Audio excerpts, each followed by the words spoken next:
and I'm Sarah Beth's grandmother. Unlike Michael, who thinks the test of a good parent is in their children, I had a college professor tell me that the test of good parent is in the grandchildren. And 7 of my 8 are here, so I'm really happy tonight.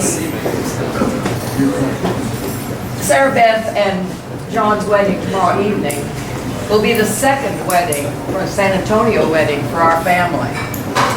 And I must say that the McDonalds have been bountifully blessed by these San Antonio weddings. First the Hells, with Heidi and the Hells, and now John and the Aminis. The Hells brought us medicine, and the Aminis are bringing us music. How sweet is that? Like M&M's, medicine and music. And the music tonight is jazz. And that's a word that kind of brings a smile somehow to everyone. And jazz has many meanings. One of the meanings is jazz is that it's a style of music that's characterized by a strong but subtle rhythmic understructure with solo and ensemble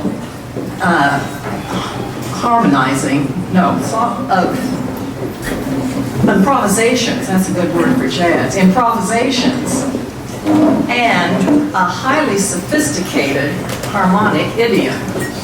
Now, doesn't that sound like a good marriage? Strong, flexible, and harmonic, with a little bit of syncopation thrown in to give you some sparkle, and some smart improvisation when you do something and you're not quite sure how it's going to turn out. And another meaning of jazz is to enliven, to make more interesting. And that's Sarah Beth. Her glorious sparkling smile, her sparkling eyes, and her radiant personality have enlivened all of us, I think. When Sarah Beth's around, we're all jazzed up. Another good word to go with jazz is combo. And John just makes that combo complete. His many talents and his radiant personality combined with Sarah Beth's in just the right way. They are a marvelous combo. One of my favorite songs is a jazz pop song that many of you probably know. Louis Armstrong's What a Wonderful World. And so with apologies to Louis Armstrong, I've adapted the lyrics to fit Sarah and Beth and John's wedding. As you hear the words, try to imagine the music in the background. I see smiles tonight around the room. A beautiful bride and a handsome groom. And I think to myself, what a wonderful world. I see skies of blue. I see young and old. I hear the words, to have and to hold. And I think to myself, what a wonderful world. The family and friends, so happy to be here, wish for this precious couple a marriage filled with cheer. I see toasts being raised. I hear words old and new. They're really saying, I love you. I've seen these babies cry. I've watched them grow. They'll learn much more than I'll ever know.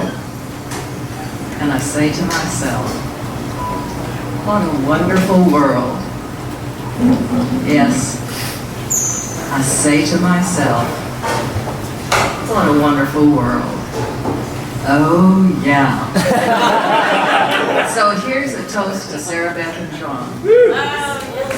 May your marriage be your wonderful world, and all that jazz.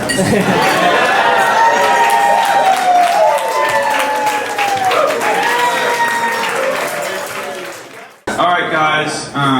My name is Bailey Brown. For those of y'all that don't know me, most people know me by, I'm actually the co-author of Emmanuelist, John's book. Me and John spent a lot of time writing that.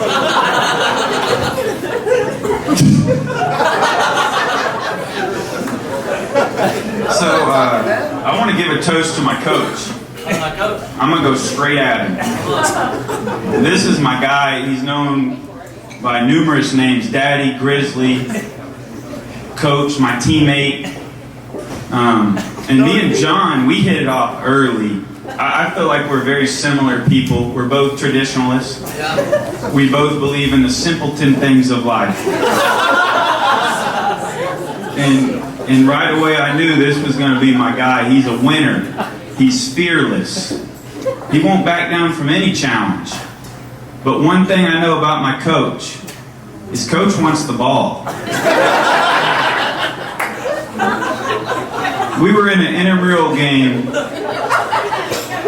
Let's just be honest. John's an average athlete. I'm just going to be honest. He's an average athlete. We're in the huddle, and I'm telling you, I've put together an all-star squad of athletes. And there's 6 seconds left in the game. We're down 5. The crowd's packed. And we're in the huddle, and I'm designing a play, and naturally I'm going straight to Marshall, or I'm going to Matt. Marshall has 4 touchdowns, Matt has 3, and this is it. We got 5 seconds, so there's no timeouts, we're drawing up a play. So I'm drawing one up, and start Marshall running skinny post, Matt your backside bang 8, and all of a sudden, Coach, I want the ball. Here we go. John, I've thrown to you 3 times, you dropped all 3. I gotta go to Marshall here, buddy. We'll be at the rec a week later, and we're down 1 with 30 seconds left. We're dribbling down the ball down the court, and I see John waving his hands in the corner. He'll run up to me, BB, I got this Asian on me. I'm wearing him out. I'm wearing him out. And about that time, Mo goes, you're actually 1 for 11. You shot 11 shots, and you only made 1. But you know what? I respect that about John. And that relates to his life. John ain't never going to back down from a challenge. He's never going to be afraid to go against the grain. I'm getting serious now. I'm getting serious now. He ain't never going to back down from a challenge. He's going to lead Sarah Beth well. He's not scared to go against the grain. And that's my coach. I love you, Coach. I love you, brother. That was the intro. I strategically placed myself next to Bailey. He's the funny guy. I will tell you, it is fun sitting up here having known John most of college, all past college. All these stories that we're laughing at that some of you may not have any idea what we're talking about. It is fun to think back of all the memories we've had. All of them are true. As much as John exaggerates, most of these are not exaggerated. And it's a gift, and a lot of them are because of John. This is true. This happened this week, very random. Claire's going through her phone, deleting pictures from the past. There's a random picture of you and me in Old Miss when we were heading down on a road trip. You're in the back seat. For some reason, you're in your boxers. And she asked me what was going on. I actually still don't know to this day. So I feel like for those of you that don't know our friendship, there's a lot of weird moments. Nothing crossed the line. A lot of laughter. A lot of funniness. There are a lot of random nicknames that for some reason John calls himself Daddy and Grizzly, but we go along with it. But I do want to say in all seriousness, I have the gift of getting to know both of these people. I know early college, I actually got to know Sarah Beth's big, who name was Claire. My wife's name's Claire too, that's not why I said that. Her big and Kyle was named Claire, and a lot of her friends, and so I know from early on at A&M how highly they spoke of Sarah Beth, and getting to know her, it is no surprise. And the same with John. We got to strike a friendship later in college, and as we did, there's a few conversations that in my young life that I remember very clearly, and one of them is with John. actually at Bryce's wedding, the night he got married, the night before he got married. But I remember we talked about in our relationship with the Lord, just never forgetting whose you are. No matter what we do, no matter where we are, just never forgetting whose we are and what we're doing. And it's something that stuck with me to this day.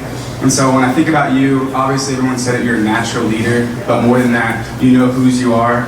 And I am excited for both y'all's marriage because y'all do love each other well, and you do have fun, and the stories are true, and you call yourself weird names. But in all seriousness, both of y'all do know whose you are, and so all of us do get up here and have fun and laugh and know that y'all's marriage is going to be a blessing to many, and I just want to toast to that. Come on,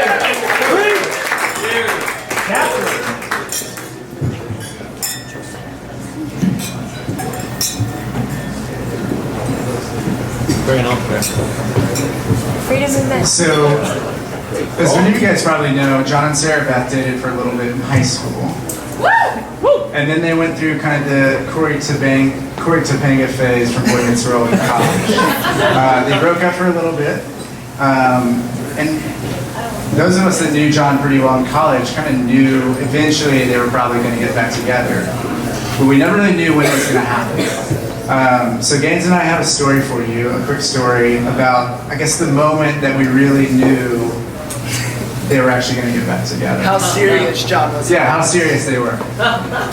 So I guess to set the stage a little bit, this is senior year of college. This is the last day of senior year.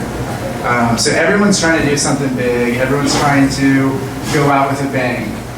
Gaines, myself, and JT decide we want to pull a prank. Meanwhile, everyone's watching like Grab the mic, babe. everyone's watching like Pirates of the Caribbean at John's house or something boring. You know what I mean?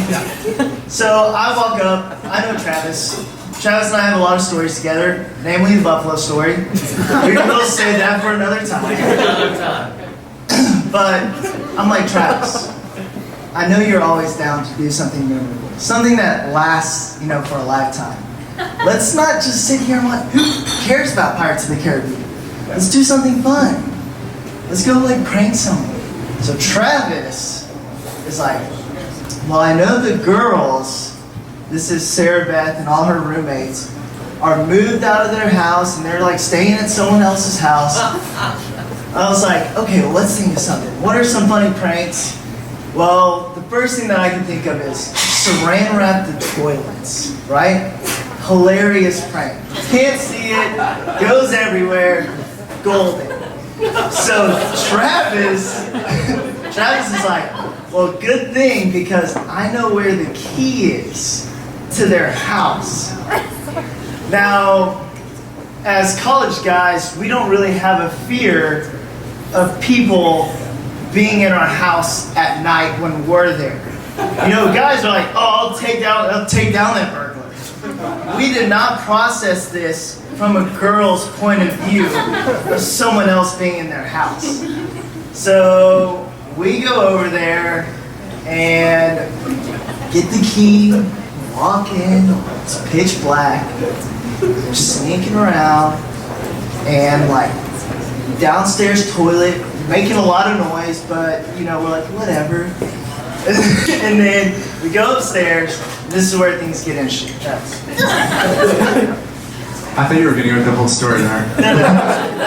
Okay, yeah, so we go upstairs, and I guess the thing Gaines left out is that JT was making quite a ruckus. He slammed the door, he opened the fridge, he knocked over the ottoman, while Gaines and I were kind of Mission Impossible, like stealth mode. Sure. So we go upstairs, we're thinking, you know, all the lights are out, no one's home, not a big deal, we'll saran wrap the last toilet and go home. And then we hear this noise outside, and it's a car screeching into the front yard. So we go look, and it's John's truck, his Ford F-150, and he looks angry. And so at that point we know something is wrong. And we know we might not be the only people in this house. So to kind of shift perspectives, we find out after the fact that Sarah Beth, Catherine, Meredith, Angela, Corey, everyone in that house decided to have a slumber party turn off all the lights in the entire house, and hang out in one room. They then heard the door slam, the fridge close, and the ottoman get knocked over. And they started freaking out. So every girl kind of called the guy that they relied upon. So Angela called Drew, Sarah Beth called John, and Catherine called the cops.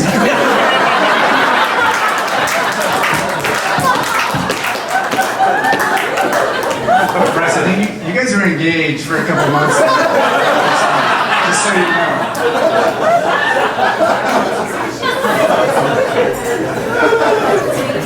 So anyways, back to kind of our perspective. So we're in the room, we hear John come in, we're freaking out, we go check out the window, and what we see is John gets out of his car with a ginormous knife in his hand, a Crocodile Dundee knife.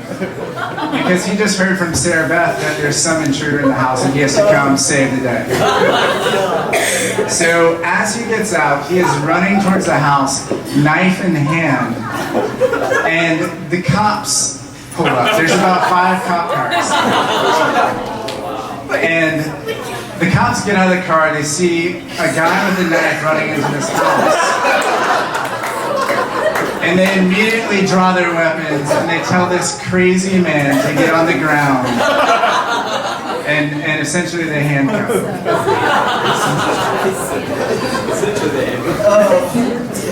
Well, okay, there's one little addendum is John actually got up the stairs before the cops got him down on the ground.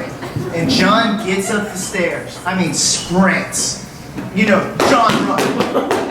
With knife in hand, sees that it's Travis, JT, and me. And I'm telling you, John this is post-cruise John. Okay, this is post-cruise John who knows fun, stares at us, knife in hand, says, not funny, guys. He's like, get down here right now. And he's like, I'm turning around, these guys are following me, and he walks out of the house with this knife in the air. It's like, no, officer, I'm not the one. Down on the ground now, sir. You know, they have no sympathy for this guy with the knife waiting. Then Drew shows up. Drew's talking to the cops like, no, officer, I swear I know this guy. I can test his character. I know it's post-cruise, but he is a good guy. Anyways, we get down. Girls are like peering out at the bedroom door, frightened out of their minds, just not knowing what to say. We come down, get it all sorted out. Anyways, being the prankster that I am, I still, at this point, am still trying to salvage the prank that we did. They're asking me why we're in their house, and I'm like, just hanging out. I mean, just wanted to see what's up, guys. Ultimately, I did tell them before the cops left, but that is just one of the many stories that Travis and I have together. But it is just a great story about Sarah Beth and John. Sarah Beth, John will always be there for you. He will stab that robber right in the gut if he needs to. That is the American man, the TMI raised man right there. And you have him for the rest of your life. So we wish y'all the best. We love y'all. We love y'all's family. Y'all are all just amazing. Friends, everybody's just too good to us. And so, thanks so much for having us here.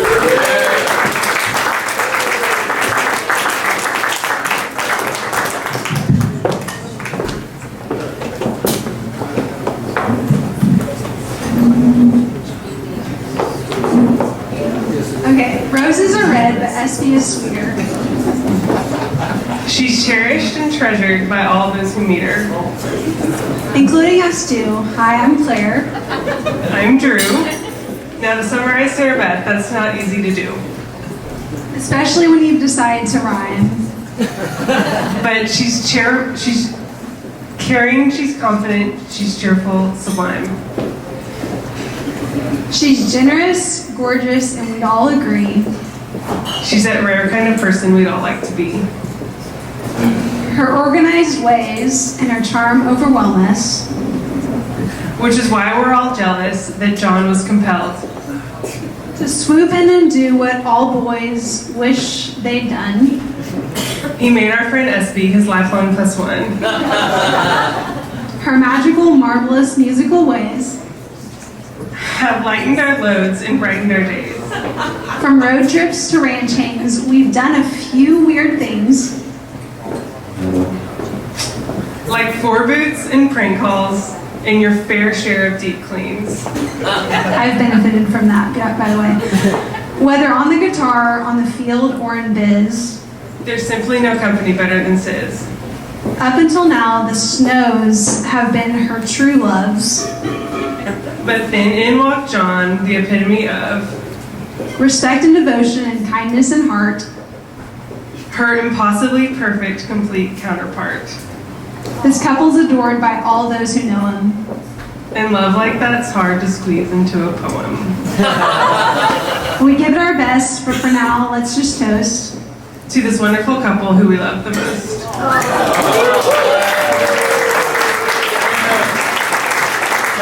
We love you guys so much. Sarah Beth, you are with your friends in the highs and in the lows. It's evident by everyone here. John, you are equally as weird as Sarah Beth, and we are really thankful because welcome to a lifelong of just adventure. And we love you guys so much. So, to John and Sarah Beth.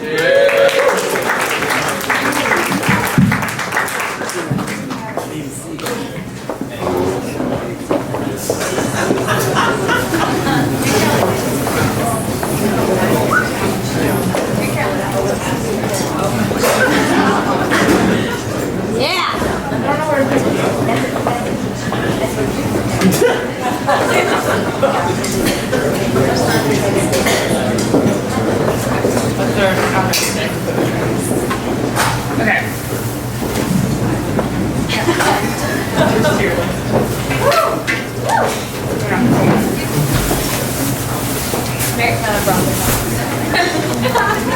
We have to have props.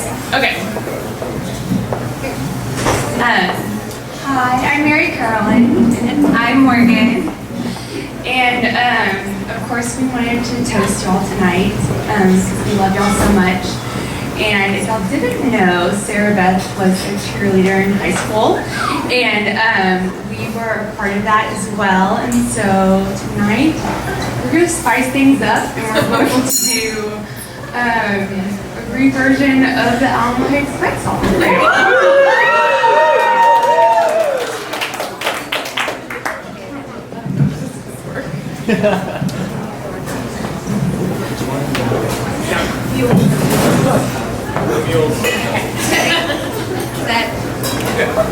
Here's to our dearest friends, Sarah, Beth, and John. We've been there through it all, till she knew he was run, rah, rah, rah. Put a hole until they're old, with love and faithfulness. Can't wait to celebrate tomorrow's gentleman. What do you like?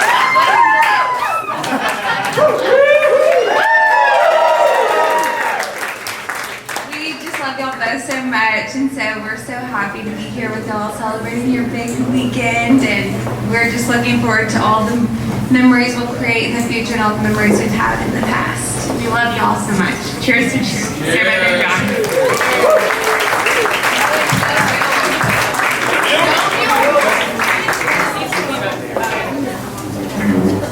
Oh, Matt!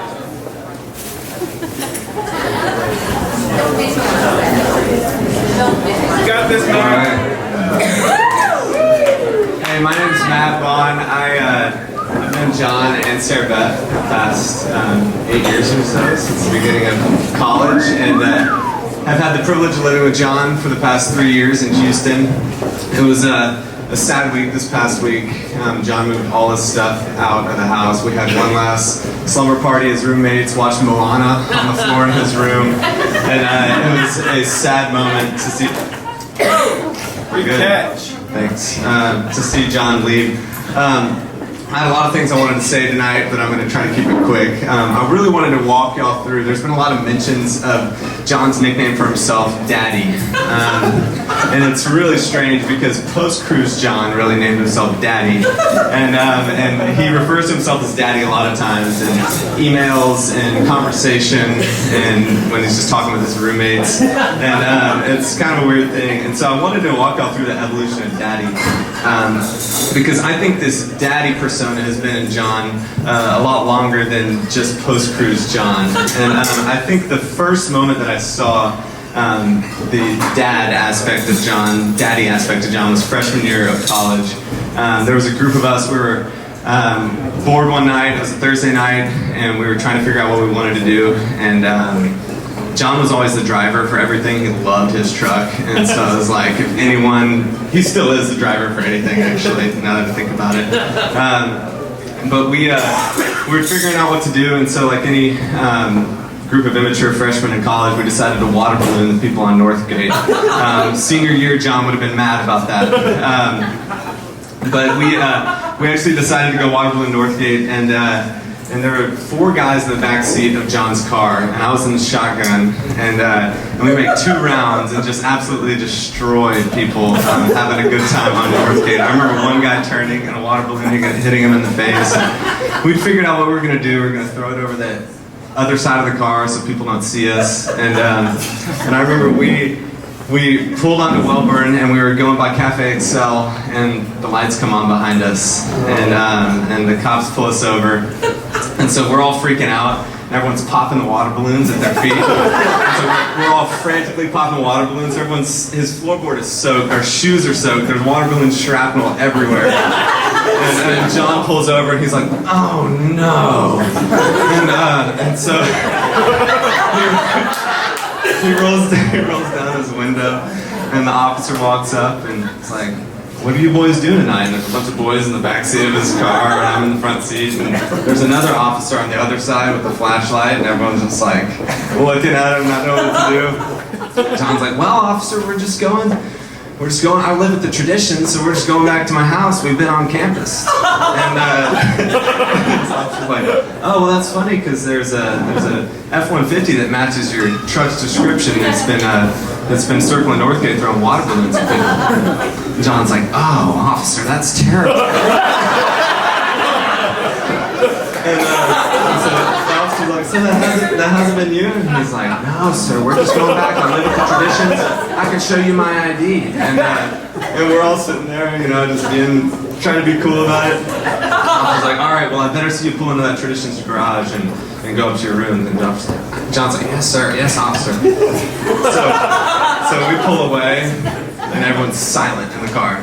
And we pull into the Tradition garage, and he pulls into his parking spot, and he slumps over his steering wheel. And this is the first moment that I saw Dad John. It wasn't Daddy yet, it was just Dad John, because it was my first dad lecture from John. He says, if y'all ever put me in a situation again where I have to compromise my integrity and lie to an officer, I'll be very unhappy. And it's like when you get a lecture from a parent and you have siblings and you're trying not to laugh, and we're all sitting there about to explode. That was the first moment of sorry, John. That was my first moment of Dad John. The second thing, I'm gonna make this quick, was most dads try to pretend, to their kids at least, try to pretend to know more about something than they actually do. And so we saw this. Mo actually referred to it earlier in his gift to you. But John turned 21, and like any good American, his first drink when he was 21 was a Mike's Hard Lemonade. And so he's actually really proud of that still.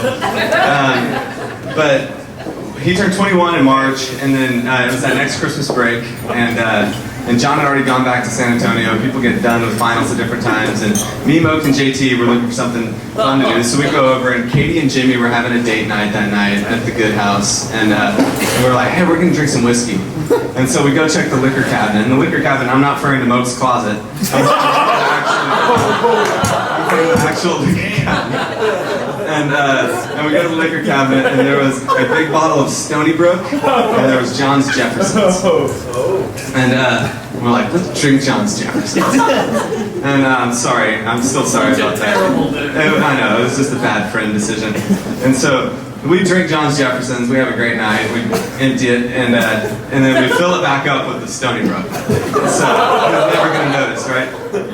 And so we get back from Christmas break, and typical, if y'all have ever gotten an email from John, you'll know that he's just got a way with his words. And he sends out a mass text to our friends, and he says, boys, how was my Christmas break?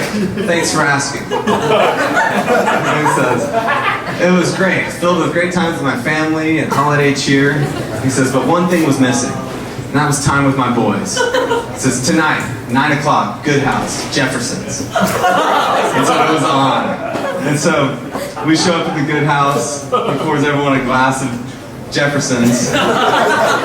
And me, Moke, and JT had told some of the other guys about drinking it. And John, it was funny because like from the moment we turned 21, anytime we would drink whiskey, John was like, oh, it's so good. And for me, it's like, it feels like fire going down my throat. It's like not good at all. And it was like, so John always pretended to know a lot more about it than he actually did. And I believe you now, but he pours us all a glass, and we're sitting there, and he takes his first sip, and we're kind of eagerly awaiting. He's like, ah. There is nothing like this.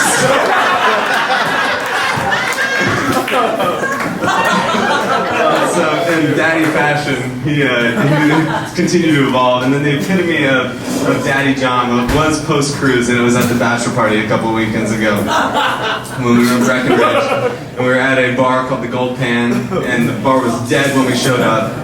And Daddy John arrived, and he made the bar a lot of money that night because there was a song that just kind of had a Spanish undertone to it, and so John started doing the Macarena and getting the whole dance floor to do it, and he's doing 1, 2, 3, 4. And he's getting everybody to do it, and before we know it, the entire bar is doing it. And people are coming in from the streets to see what's going on in this bar, and he gets the entire bar dancing. Before we know it, he's doing pull-ups on the rafters and all sorts of things. So that is the evolution of Daddy as we know it. And but I've had the privilege of living with John for the past 3 years and knowing him for almost 8 years. And John, you've been one of my very best friends, and you've been so faithful to me in a lot of difficult times and a lot of difficult decisions, and it has amazed me how you are one of the busiest guys I know, and you will walk into the house after a long day of work, and you will have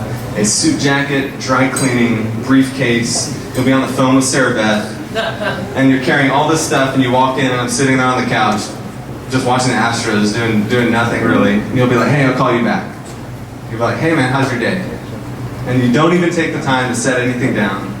And you care about others first. And it's been amazing. I feel like I know the ranch like the back of my hand. I've just experienced so much generosity from the immediate family. And John, you've been the epitome of that to me. And just seeing the way that you have cared for me and asked tough questions and given incredible wisdom, and I'm incredibly grateful for it. So thanks so much for that. And Sarah Beth, I feel like you're a sister.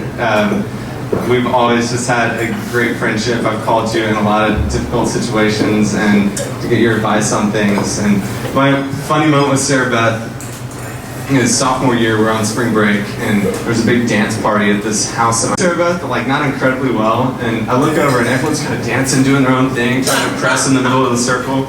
And Sarah Beth is off to the side, and she like slaps the countertop. It starts going like this. And in Sarah Beth fashion, her mouth is open. So she's like, she doesn't care if anybody's she doesn't care if anyone is looking at her. And I looked at her and I was like, that's something I would do. And so we've always had a great friendship and connection, and I'm excited to continue to live half a mile or a mile from you guys in Houston, and y'all are two of my very best friends, and I'm really grateful for y'all, and to see the way that you continue to lead people and love Jesus well. So thanks. Cheers. Sorry, that was long.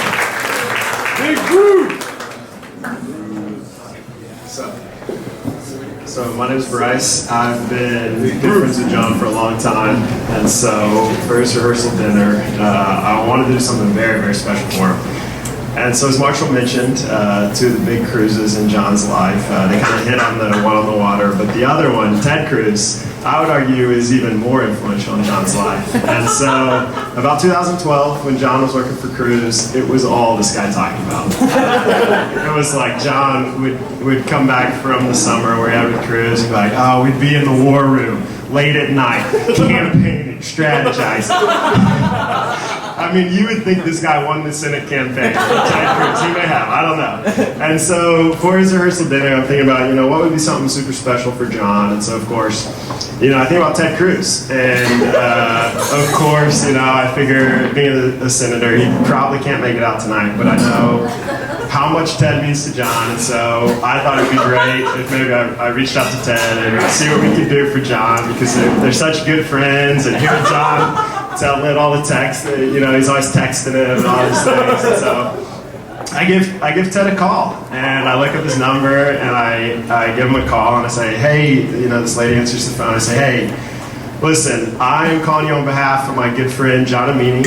I kind of wait, and I'm ready for her to be like, oh yeah, John. The way that John tells it, I was ready. I thought I was in. Just by dropping the name, like, I'm calling you on behalf of my good friend John Amini. And there's just nothing. I'm like, okay, that's kind of weird. He's getting married. I think it'd be great if we could, get a video from Ted and show it at the rehearsal dinner. Ted and John are such good friends. Ted's not gonna have a problem. He'll be happy to oblige. And the girl says, I don't think we can accommodate this request. I'm sorry. And so she hangs up. And so it was a little bit discouraging, but I think about it over the next couple of days, and I say, you know what? She has to just be new, because I know for a fact that John and Ted are such good friends. There's no way she wasn't on the campaign in 2012.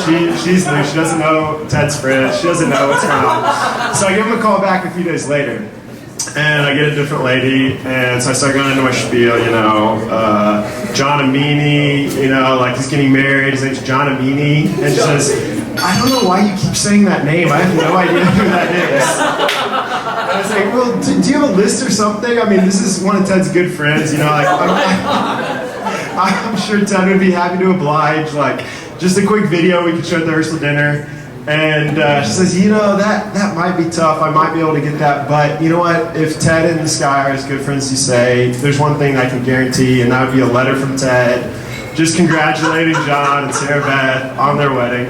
So I give him the details. I tell him it's July 1st because I figure, it might take him a while. So I give him an extra week in there to get the letter out. And she assures me, I'm going to get a letter congratulating John from Ted. It's going to be great. I'm so excited to give it to John on his wedding day. Ted would be so excited for him. And it never came. The letter never came. So I start to doubt everything John's ever told me about his and Ted's relationship, and all the texts and the whiskeys they drank together, and the mentor-mentee relationship they had. And so I don't know what's true anymore.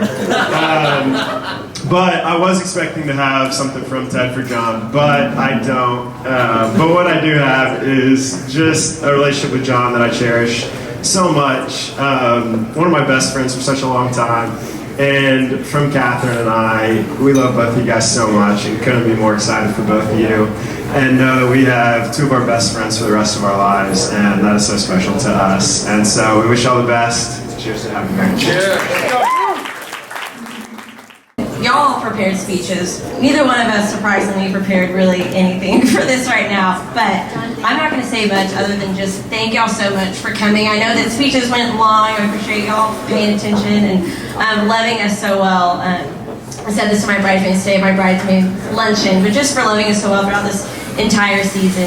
We had an 8-month engagement at the beginning. I thought it was going to feel like that was going to be so long, and we wanted a 5-month engagement, but now I can't imagine it being any less because it's been just so much fun, and I can't believe that it's coming to an end tomorrow, but it's the start of a new, even more fun season. And so thank y'all all for being here and traveling all the many distances that you did, East Coast, West Coast, all over. We just really, really appreciate the effort from you guys. I also did not prepare anything, but I'm a little concerned that those of you in this room may think that I have like multiple personality disorder with the pre and post crew. Yeah, and on the aggression, it's like a funny thing. It's not like a concerning thing for anyone that's wondering about it. Maggie told that story as if I was hurting people. Yeah, it's like he's like a big brother, like tossing you around, and everyone's laughing, and he's kind of hitting you. Everyone is laughing. It's very, very funny.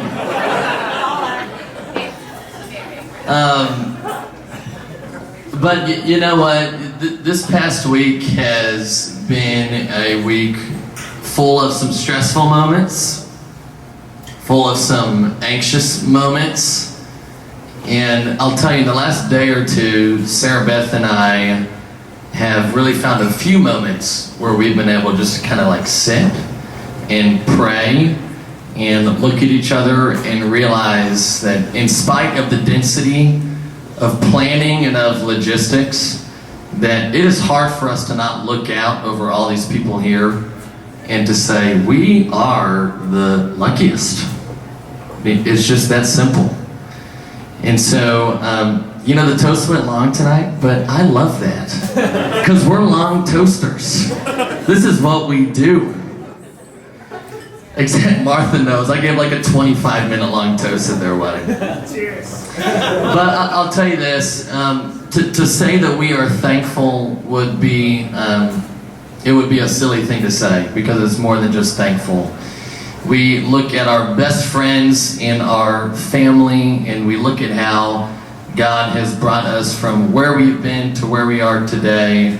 And I can honestly look at every single person in this room and say, without you, we would not be here.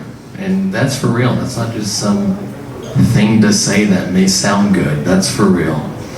So we really appreciate all of your really kind things that you said tonight. The party has just begun, believe it or not. The second half of toasts is soon to begin. So the party has just begun. We really, really love you guys. Stick around. The band's about to start. We're going to push these tables back and have an incredible dance party. We love you. Thanks for coming this weekend. Again, we love you a lot. Thanks.